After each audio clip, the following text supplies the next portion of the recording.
Hi, thank you all for joining us this evening. I'm thrilled to see such a wonderful turnout. And before I introduce tonight's events, I wanted to thank the Committee on Japanese Studies at the Center for East Asian Studies and the Franke Institute for the Humanities for their generous support in making this event possible. This is an event that has involved people from different departments, programs, universities, all working together to make this evening's conversation possible. So thank you. Only a short walk across campus from here, on a squash court under the west stands of Old Stag Field at Ellis Avenue and 57th Street, Enrico Fermi and his colleagues at the University of Chicago engineered the first controlled, self-sustaining nuclear chain reaction on December 2nd, 1942. That original reaction may have been too weak to power even a single light bulb, but it sent ripples throughout history that can be felt by every living creature on our planet today. This fall, the arts organizations and departments at the university are coordinating a series of lectures, performances, installations, and screenings to mark the 75th anniversary of the Chicago Pile 1 experiment and its complex legacy. From architecture to music to film and beyond, Fermi's experiment reconfigured the aesthetics of modernity at the atomic level, including the rhythms of verse in literary traditions from cultures on the other side of the world.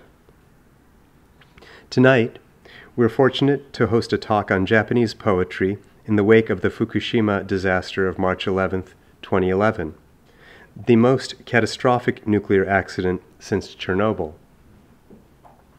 An estimated 1,600 deaths are believed to have occurred as a result of the evacuation that followed, with more deaths of cancer expected in the years and decades ahead. And the untold damage to environment, culture, and society in the first nation in history to suffer a nuclear attack remains impossible to calculate, if not to imagine. A new generation of Japanese poets has undertaken precisely this imaginative work of mourning the dead, of speaking for animal species, of envisioning possible futures after Fukushima, as our speaker, Jeffrey Angles, has documented in his work as a translator, editor, poet, and scholar. Jeffrey Angles is a professor of Japanese and translation at Western Michigan University.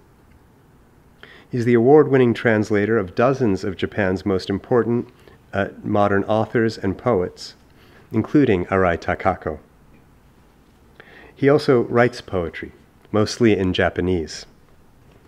Please join me in welcoming Jeffrey Angles and Arai Takako to the University of Chicago.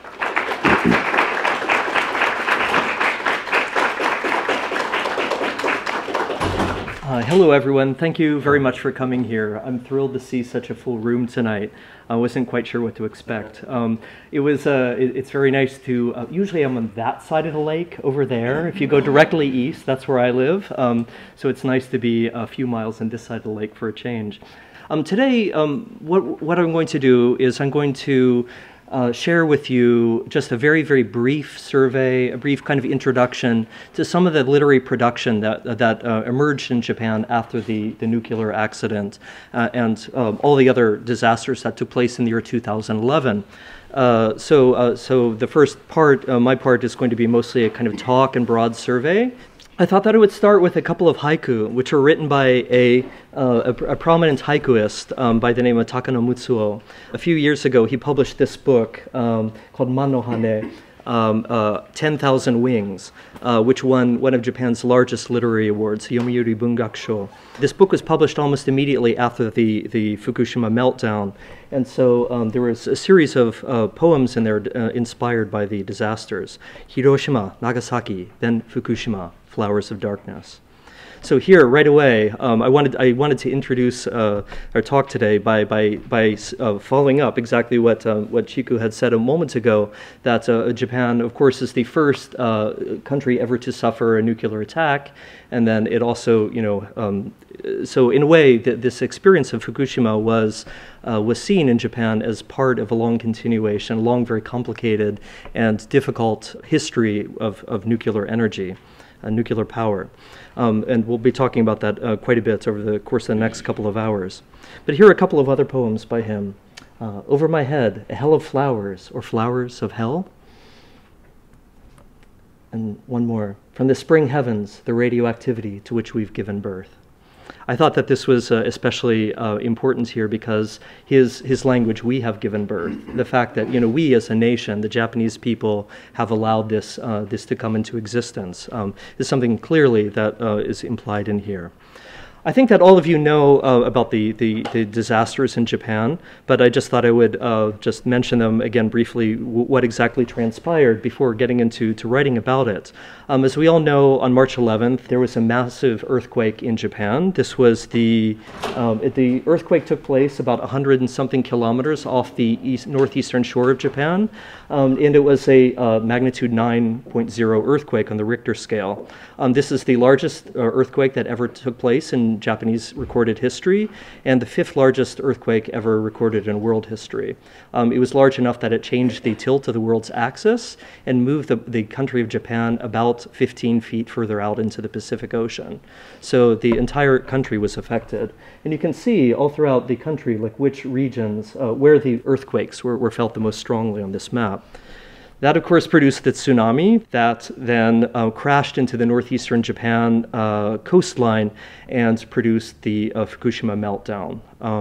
So the point I think I want to make in mentioning these three things is that, in Japan, the experiences of the events of March 11 are experienced as a whole, in a way. It's very difficult in people's imaginations to separate sometimes the earthquake and the tsunami and the nuclear meltdown because they were so intricately intertwined with one another.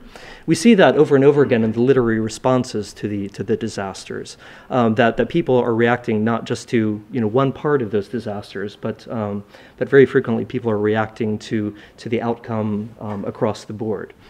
There were earthquakes over and over and over and over and over and over and over in Japan after the massive one that took place on 3/11. Oh, by the way, for those of you who aren't in the know, in Japan, this event has come to be known as 3/11, using Santen Ichiji in Japanese, echoing the kind of language that we use in English to talk about 9/11.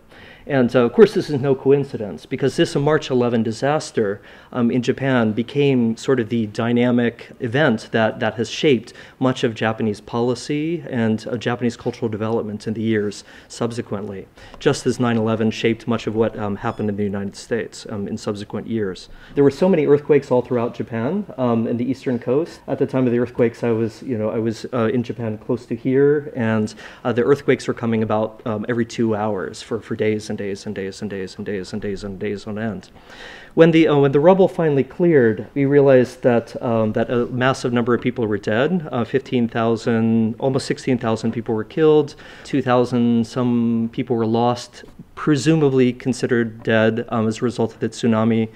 There were over 6,000 people who were wounded. $235 billion in immediate damages. More than 1 million buildings were destroyed, and it's been called the costliest natural disaster in all of world history. Just the Fukushima cleanup alone is estimated at $175 billion, and this number I pulled out of the newspaper probably a year ago. The number is constantly going up as it becomes clearer and clearer how difficult the issue is to resolve. Near the Fukushima reactor was located right here on the coast, and very soon, within a very short time, the government said that 20 kilometers radius from the number 1 reactor there, for the Daiichi reactor, there was an evacuation zone put into place, and people were not allowed to return to that area. So what this means is that several towns, right around, had to be completely 100% evacuated. And that process is still ongoing. Actually, Takako has just been to the nuclear zone very recently. She went there about 2 weeks ago to take some photographs for you, and so she'll show those in the second half.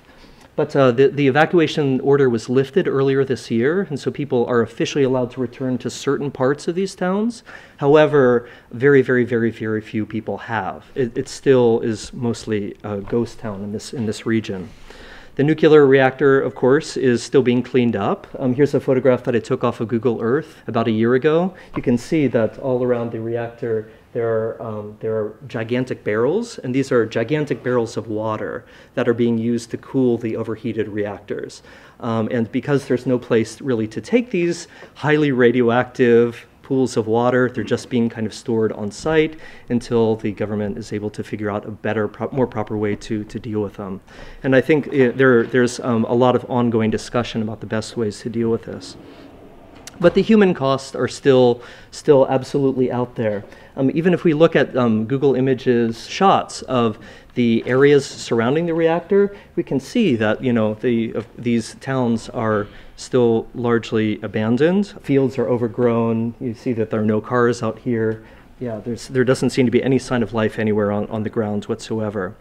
So this is still the case even now, right today. Before I talk about poetry a little bit, I just wanted to say a couple of things about Japanese poetry for those people who aren't so familiar with that world. There are a number of different genres of Japanese poetry. I think everybody in the United States is familiar with haiku. We've all learned about haiku, I think, in probably 2nd grade or 3rd grade, right? When we were learning about what syllables were. But actually, there are 3 genres of poetic production that dominate Japanese poetry even today. One of them is tanka, which is produced in this 5-7-5-7-7 metrical structure, usually like printed in a single line of text.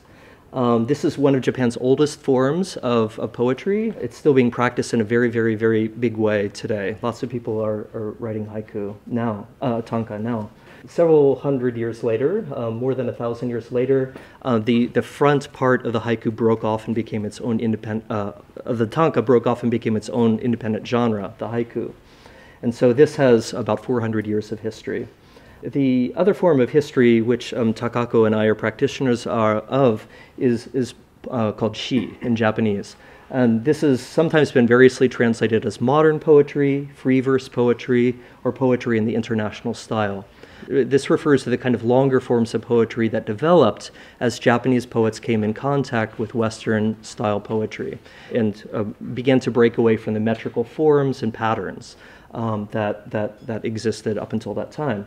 Today, I'm going to be talking largely about poetry that was written in this 3rd genre, and it's not because I want to dismiss the very important work that was done in both the genres of tanka and haiku, but simply because of the length of shi, because it's a variable, free-form style of writing, it becomes possible to produce quite long and complex responses to the Fukushima disasters. Whereas in the shorter forms, such as tanka and haiku, it becomes difficult to say much beyond kind of a documentary or kind of commemorative impulse. So much of the examples that I'm going to show you come from this genre today.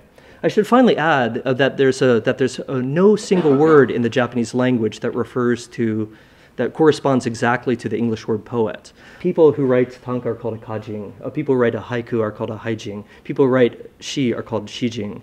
And typically, people operate in one genre almost exclusively. There are very few poets who cross the borders of genre. And so these fields have been somewhat separate in Japan. There are a few counterexamples, people that have written in all 3, but they're very few and extremely unusual. So, post-3/11 poetic responses. The poetry world was very, very quick to respond to the 3/11 disasters. There were, all throughout the country, massive numbers of fundraisers held. Poets started banding together, doing public poetry readings, producing journal issues, producing books, and all sorts of other things, CDs, and the like, which they would sell to and then give away the money that they had collected as donations to people who had suffered in the Northeast. There was a lot of music that was developed. because music, of course, is able to be composed quite quickly and extemporaneously, sometimes even. There was a massive number of pieces of work produced about 311, including some of the poets that I'm going to talk about today. Some of their work was set to music and is still performed in Japan. There were exhibitions. Poets and manuscripts started traveling in Japan and internationally. There was one particular group, an NPO, that collected together haiku, which were written by 55 poets in the Northeast. And they brought, for instance, their poems in large calligraphic writings to several places in Japan and then also to the United States as well, in order to raise money and to raise attention. The Museum of Contemporary Japanese Poetry, Tanka and Haiku, which is located itself in the disaster zone, after recovering, they decided that they were going to host a year-long exhibition dedicated to poetry. This exhibition, featuring manuscripts about the disasters written by various poets, was such a success that this bungakukan, this museum, decided to host a second year-long exhibition, and that was such a success that they went on and did a third year. So this place actually really did a great deal of work to showcase poets and their voices. So as I mentioned before, poetry was the first literary genre to respond to the disaster. Part of that, of course, has to do with the fact that poetry can be written quickly, it can be published very quickly. And so immediately, within 2 or 3 days, poetic responses began to appear in the newspapers in Japan. Poetry took over spaces that are not typically occupied by poetry. They took over larger spaces in the newspaper. They began to appear on television. A lot of Japanese commercial companies who had commercials slated to appear on Japanese television suddenly felt very, very uncomfortable with putting their happy, kind of cute commercials in front of a grieving Japanese public. So almost all commercials disappeared from television overnight. And instead, the Advertising Council of Japan stepped in and produced a PSA which had poetry running in the background as one of its responses. They resuscitated a famous poem from the 1930s about the importance of civility and kindness, and ran it almost nonstop on Japanese TV wherever there was a break, where a person had pulled their advertising. So actually, as a result of that, poetry emerged into the space that typically is not reserved for poetry. And it had a profound impact. Almost anybody who was in Japan in March of 2011 remembers this poem being repeated over and over and over again on Japanese television. It became one of the most enduring memories of the disasters. More importantly, though, poetry took an important space in the national psyche because it allowed people to respond. It gave a voice to affected people, both on the individual, kind of smaller local levels, and on the national level. People were writing poetry everywhere in the country, and I think it's almost no exaggeration to say that virtually every poet in Japan wrote something about the 311 disasters somewhere within their work. It was almost impossible to ignore. Poetry participated very much in the national processes that tend to follow disasters. After any disaster, a nation goes through a process of mourning, a period of anger and protest. And in fact, the poetry, the anger and protest is still ongoing. There was an exploration of a great deal of trauma, and the kind of special language of poetry allowed people to do that in new ways. And I hope in some ways that poetry helped in the healing process somewhat as well. One final thing that I'd like to mention just quickly is that a lot of poetry before the 311 disasters in Japan was relatively playful, very personal. There were small kind of coterie magazines in which people were writing to each other and back and forth, kind of exchanging poetic voices with one another. But after the 311 disasters, it suddenly became difficult to engage in that style of poetry in the same way, with the same intensity. And there was a marked shift in the Japanese poetic production towards what I'd call communicative poetry. Poetry that had a strong message, that had a moral, and that was presenting that moral to the Japanese public. Poets use their kind of privileged space on the cultural stage in order to use that voice. So as a result of that, poetry moved in a direction of moving away from language play towards social relevancy. I'm not saying that it wasn't socially relevant before, but but I think that people felt like a strong need to kind of respond to what was happening in the society at that time. Partly because I was in Japan and I was quite literally shaken up by the disasters. I started like looking at poetry, this poetry that flooded out of Japan afterward. I wrote an article about poetry in 2014. In 2016, I published this anthology. There's some copies of it back there, which brings together a bunch of poetic voices. But really, this collection is just the teeny tiniest tip of the iceberg. And every time I go to Japan, I come back with a stack of books this high, filled with new poems that are being published, responding to the newest phase of the disasters. So there's constantly new voices emerging, and so this is, I think, a project that could end up taking somebody's entire life if they wanted to do it. So really what I'm going to introduce to you today is just the smallest tip of the iceberg. I wrote about this a little bit in the book that's over there. When I was reading at first the dozens, then the hundreds, and now the thousands of poems that were written about the 3/11 disasters, it became clear to me that there were several functions that these poems were performing. One of them was a documentary. Poetry was a form that people used to document their experiences, what was happening to them on the ground. People used poetry in a eulogistic, commemorative fashion to talk about the things that they had lost, the villages, the towns, the people that were gone. There were people used poetry as a means to search for meaning. In other words, people were asking, when they kind of turned to the universe and asked, well, why did this have to happen to us? Poetry was one of the vehicles that they used to do that.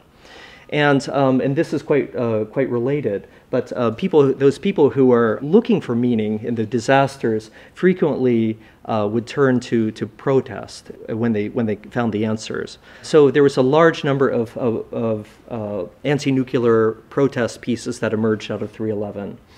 There was environmental protest, discussions about like the way that humankind existed in relationship to the environment. There was cultural protest. People were like examining the culture that produced the nuclear reactors in the first place. So there were various forms of protest poetry that emerged, and they still continue to emerge in an important way today. Finally, the fifth function of post-3/11 poetry that I want to mention is something that's a little bit harder to describe in a single word. But one of the things that became clear as a result of the 3/11 disasters was that the kind of playful, insular ways that a lot of people write poetry are not really sufficient to deal with catastrophe on this kind of scale. And so writers begin to debate amongst themselves about the best ways to write about disaster. They begin to debate the role of art in social change. And of course, these are debates that are always going on within any kind of literary or artistic milieu. But what happened here is that the 3/11 disasters just gave these questions a much stronger impetus. I don't want to say that a particular poem might belong to only one category or another. Typically, it seemed to me that these functions often intersected and interlapped in very interesting and productive ways, often within a single piece of writing. So let me give you a couple of examples of poetic responses to 3/11. The most famous poet to emerge out of the rubble of 3/11 was this fellow, a fellow by the name of Lago de Ichi. He was born in 1968. And he was a moderately well-known poet. He had a couple of prizes to his name before the disasters, but because he was from Fukushima and experienced the disasters in Fukushima, he was evacuated from his home and was not allowed to return to his home for several days. He experienced the Fukushima disasters in a very intimate and powerful way. And almost as soon as the electricity went back on at his home, he turned on the computer, set up a Twitter account, and started posting immediately. And the piece that he produced as a result of his Twitter posts were later collected and published first in this magazine of contemporary poetry, Japan's most important poetry magazine. In their special issue, which dealt with the 3/11 disasters, it came out in May. The April issue was already out at the time or was already in production at the time of the 3/11 disasters. So the first issue that dealt with this massive cultural and national disaster was the May issue. they featured Lago de Ichi as kind of the main poet, the main voice of the disasters. So in other words, his tweets were, 44 pages worth of his tweets were reproduced in this form. A few months later, in June of 2011, his entire Twitter feed up till that point was published in the form of a book. And this was a big event. This became probably the most famous piece of literature about the disasters produced in Japan for the first couple of years. It took a couple of years before novelists were able to respond, and so nowadays we're getting more and more novels being published about the disasters. However, it was poetry that really dominated the discourse at the beginning of the problem. And this book was the one that attracted the most national attention by far and away. Lago de Ichi was invited to every radio station, every TV station. He appeared hundreds and hundreds of times in the media. Because he found himself in so much demand, he began to do all sorts of things. He began performing constantly. He had lots of interviews. He produced book after book after book of poetry. He was publishing for a while there a book about every 3 or 4 months of poetry. I'll talk more about some of the reactions to it in a second. But first of all, let me share with you a sample from that book, Shi no Tsubute, Pebbles of Poetry, his Twitter feed. When we read this, it becomes clear that to him, because he was there in the middle of the disasters, Fukushima was an ongoing thing, and to him, it still is an ongoing thing. He's still deeply involved with the disasters and the relief efforts. For him, he sees Fukushima as an unresolved trauma, and a reason that the Japanese population should be angry and engaged in more social action. And he really calls upon artists to become a part of that social engagement that's going to provide the solution. When the book started, Pebbles of Poetry, so these were all written on Twitter originally, but it became very clear within about 10 or 15 tweets that he conceived of his tweets as a massive, gigantic poem, a kind of ongoing poem written in a form that's a bit like automatic writing. In which he's dealing with the things that are in front of him. He writes very, very early on, I think it's the 3rd or 4th tweet in this book, he says, "Everywhere I go, there's nothing but tears. I want to write about this with all the ferocity of an Ashura." An Ashura is a Buddhist demigod, a kind of scary demigod. What he's saying is like, I feel like I need to write about this with power and with passion, and not the kind of dull, staid language of traditional poetry. He follows this immediately by saying, "Radiation is falling. It is a quiet night." So, here he's juxtaposing his own need to kind of produce a loud, angry voice with the quietness that he sees everywhere around him. What meaning could there be in harming us to this extent? Here's where he begins to kind of move into sort of what I would call the meaning-making mode. And very quickly, he begins to ask questions about the radioactivity. They say the radioactivity isn't enough to immediately cause abnormalities in our health. If we turn the word immediately around, does it become eventually? I'm worried about my family's health. He goes on, if we were to search for meaning in all this, it's probably not meaning we would find, but rather something close to the darkness of non-meaning, that temporary stillness lodged inside whenever we look at things head on.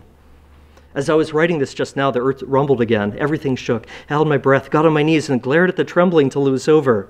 I'm gambling with my life. In the rain of radiation, I am all alone. He continued to write for many, many days, and as the Fukushima disasters began to unfold, the Fukushima reactor began to play a larger and larger part in this book. He wrote, after visiting on March 25th, after visiting a public bath, he wrote about that experience.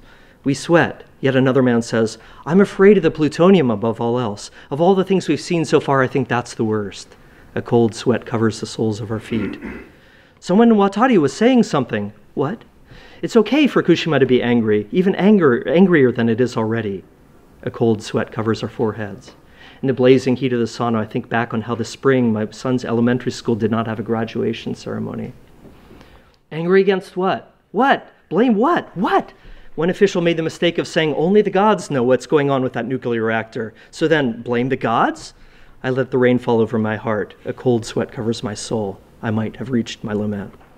We sweat a cold sweat. The man starts talking again. They're working at the electrical plant without sleeping or resting. They only eat twice a day and nap in the whole way. All the workers' families are terribly worried. I started to wish I could see my grandmother who died a decade ago. So, you can see like in this poetic, this isn't kind of traditional poetry. However, we can see very quickly that he kind of veers between the meaning-making type of poetry and very kind of personal commentary on his particular situation at the time. And so this kind of tension between dealing with something, a kind of more universal problem, and the extremely individualistic manifestations of this problem is a tension that continues on throughout the entire book. He went on in the course of his many books that he produced. He produced one book called this, Haido Sheehan, which is filled with poems about the Fukushima reactor specifically. And I just thought I would share two excerpts from it. I provided you the entire poem on the second page of your handout if you'd like to read it eventually. The reason I gave you this handout is because I hate reading poetry in excerpts, but because of time, it's only really possible for me to kind of introduce some of the major themes here. But this poem, the title poem that starts out this book, he says, 40 years until the reactor is decommissioned, starting now. But in my speech, how many years will it take to replace reactor with decommissioned reactor? How long is it going to take, in other words, he seems to be asking, for the Japanese consciousness to change and to kind of move beyond the point where we're relying upon this thing as a given entity in our society and kind of moving past that to the next stage of our society. This poem is very interesting in that it's written, like all Japanese poetry, vertically on the page. And so a lot of the parts of the poem look like little pieces of radioactivity falling down, across the page. And he uses this dramatically over the course of the poem. It's difficult to produce in English because English, we have to turn everything on the side this way. But this is one thing that he was consciously doing in this particular poem.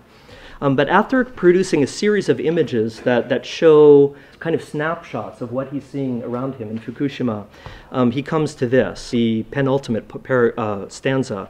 He says, "The floods of our language assault the pathways of language, the gulfs of language, the highways of language, the things at the sides of language, the voices of the people weeping and calling out in the sprays of water, cars and houses and electrical poles and Mars and ballpoint pens and Venus and the gloves I lost in my previous life. Don't you realize that all these things have washed up onto the spring shores of our ideals?" Like, here he's quite like literally reproducing the kind of flood of emotion that moves through language and that moves through experience, the thing that ended up motivating him to write so much of his work. The flood of language begins to kind of overtake the container in which he's held language. And so the result is this I would call a very messy poem, which is filled with like lots and lots of images that kind of try to capture the various snapshots of what's going on around him. I'll share with you just one final poem that Wago has read a great deal in his public performances since 3/11 in 2011. This is a poem called Resolution. It starts out saying, "In Fukushima the wind blows, in Fukushima the stars shine, in Fukushima the trees put out buds, in Fukushima the flowers bloom, in Fukushima I live. And I live Fukushima, I love Fukushima, I do not give up on Fukushima, I believe in Fukushima, I walk through Fukushima, I call out the name of Fukushima, I feel pride for Fukushima, I hand over Fukushima to the children," and so on. Later on in the poem, after talking about a number of things, he moves into a stage where he begins to try to reclaim Fukushima through language. "I will protect Fukushima, I will take back Fukushima, I will take Fukushima in hands, I will live Fukushima." And he begins to kind of play with the Japanese language at this point. "I will live to Fukushima, Fukushima ni ikiru. I will live Fukushima, Fukushima o ikiru. I will live in Fukushima, Fukushima de ikiru. I will live Fukushima, Fukushima o ikiru." He's basically just changing one small piece of grammar in each sentence in order to produce a variation. So this became a poem that he read very frequently, and the crowds love it. the crowds love it. And the crowds that love it tend to be not the kind of crowds that really typically enjoy so-called like difficult to understand literature, the kind of pure literature that Japanese textbooks tend to introduce to students. It's a much kind of more visceral and down-to-earth kind of language. And I have to say that like a lot of poets hated him as a result of this. They said, the criticism flowed very quickly. a lot of people began to say, well, gosh, like, look how simple that reaction is. I will live Fukushima. I will love Fukushima. That's like kids play. That's not even a real poem. There were poets that criticized him for being, like, his poetry for being too much like journalism rather than real poetry. And there were a lot of people who criticized him for sort of profiteering off his position as unofficial poetic ambassador to Fukushima. I think that the criticism personally is not entirely fair because, I do know that he's spent a huge amount of energy giving back to the region. And so it's not as if he's just putting money in his pockets and walking away. Maybe partly because of sour grapes, a lot of poets were eager to level this criticism to him. One particular poet, I thought I would share his criticism in more detail because this is kind of the most poignant and cutting criticism of any that I've seen so far. This is made by a poet by the name of Arai Takako. He wrote in the magazine Gendashi Techo a long piece of criticism called Catastrophe and Language, Catastrophe to Kotoba, in which he wrote this. Lago de Ichi's practice since Fukushima is, to cite the Marxist critic Onishi Kyojin, an incidence, the worst possible case of collusion with popular sentiment. Moreover, at the same time that he's proclaiming his love for his homeland of Fukushima as a victim, he's never, ever, not even once, pursued head-on the legal political responsibilities of Tokyo Electrical Power Company or the other political authorities and related organizations behind what was clearly a human-made disaster, namely the horrifying accident that took place at the Fukushima Daiichi nuclear reactor. Instead, what this poet has done is merely to take his position as a victim and the emotional reactions that arose from it and translated them, to cite Pierre Bourdieu, into his own cultural capital, consolidating a position for himself as a poet, which he had not been able to accrue to that point. Both his poetics and his political, ethical standpoint, without a doubt, are of the most negative type, the worst type in the world of contemporary Japanese literature. I should add out that, like, I put these words in emphasis, but the emphasis is actually there in Morinaka's original. He's like, he was so angry at Wago that, it comes through literally on the page with the emphasis. Also, this kind of parenthetical, sort of mean-spirited sniping was also there in the original. So I share this this criticism just as a way to show everybody how high people felt the stakes were about the modes of representation in which people engaged in the years immediately following 3/11. I'm not entirely sure that this is wrong. This particular criticism is wrong. However, I do think it is important to remember that Wago's writing opened up an entirely new audience to poetry that probably wouldn't be participating in poetry ordinarily. So, I think it's all right. The world is large enough to have different kinds of writers writing in different ways. And so I know that's a shocking conclusion here, but it's something that sometimes people very, very quickly forget in their, arguments about the right ways to do things like writing. One of Wago's very, very intense and fierce critics was this gentleman, and I'd like to share a little bit of his writing next. Takashi Mutsuo is one of Japan's most prominent poets. He was born in 1937. I think he's a super genius. If anybody knows me, they know that I translated a lot of this fellow. But he was just named by the Japanese government. He was given a very prominent recognition for his work in poetry over the years. He's done an enormous amount and is staggeringly original at every turn. He wrote immediately after the disasters this. After Japan's defeat in World War II, there were a number of poets who drew upon T.S. Eliot's The Wasteland, wanting to start again, using the wasteland as a point of departure. Now, if we were to draw upon their example and start again from the wastelands left by the disasters of 3/11, we must recognize that the wasteland is really within ourselves. In other words, it stems from the spiritual destruction of desire and idleness that has, at some point unbeknownst to us, started growing rampant within us. Even before we were victims, we were victimizers. As long as we fail to recognize this, our words will lose their weight and circulate emptily. He's not saying it very directly here, but when you read his poetry, it becomes really quite clear that what he's saying is that we, as the Japanese people, have kind of lost our spiritual bearings in the world.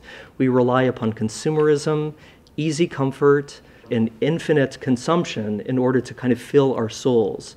And Fukushima, which quite literally turned off the lights, for an extended period of time in Japan, forced us in the darkness to recognize who we really were as human beings. The fact that we were constantly exploiting the environment, and the fact that we were, living this kind of life of easy comfort that was fundamentally unsustainable. So he writes about this at great length in his work. It becomes clear that to him, Fukushima represents nature's revenge for humankind's abuses of the environment and even the laws of nature. He calls the act of deriving energy from nuclear processes as a form of a perversion of the laws of nature. So I'm sure he would have been very critical of Fermi, here if he was standing on the stage. Here we see we see that message contained very neatly within this poem called "These Things Here and Now." This poem begins this way. It was not just daily life as we once knew it that the black wave of March assaulted. The dwarf god imprisoned under tight control suddenly escaped, swelled before our eyes into Daimajin, the god of great trouble.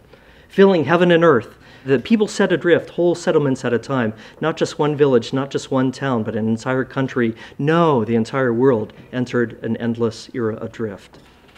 Here, what he's talking about, the dwarf god imprisoned under tight control, he's talking about the nuclear reaction contained within the reactors. So, this is what we get when we pervert the laws of nature this far.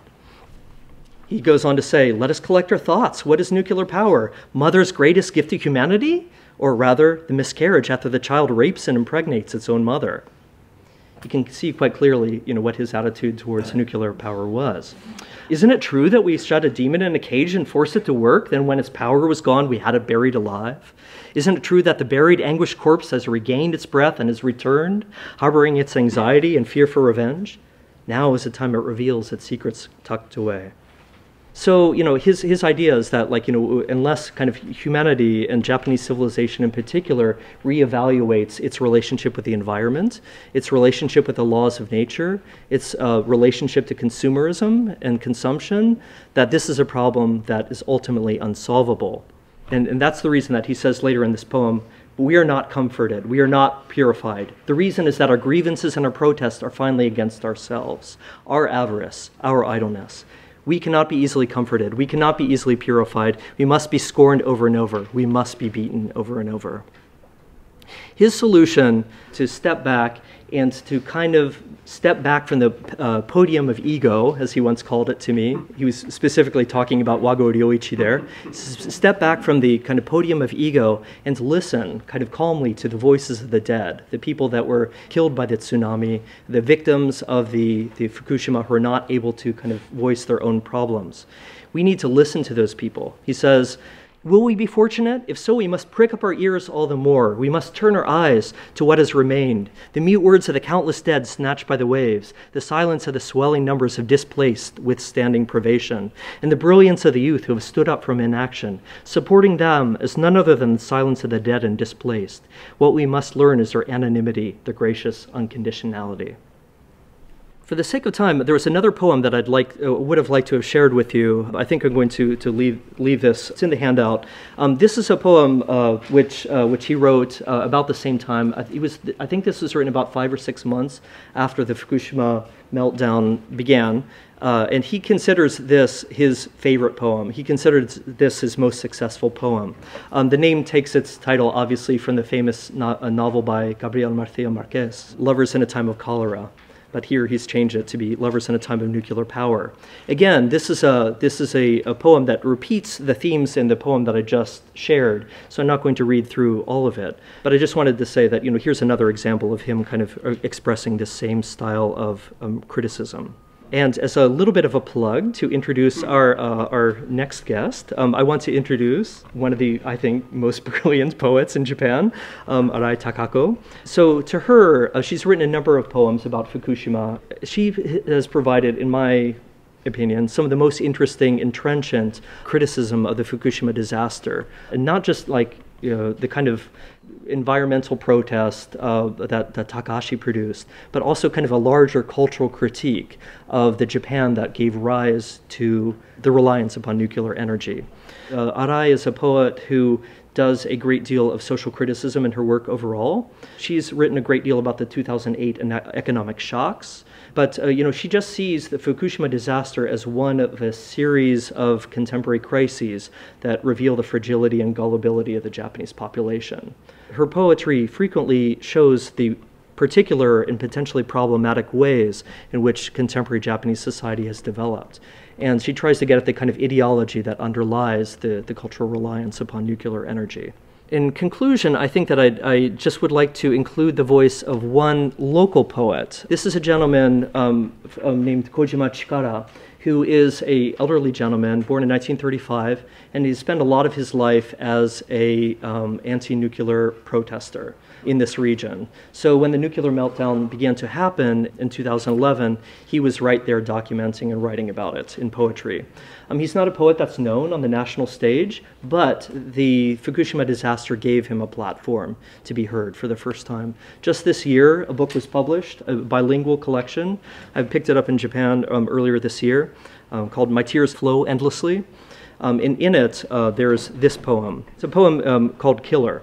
The true killer in this society is probably hidden and raised secretly under a veil of radio waves, letters, and words.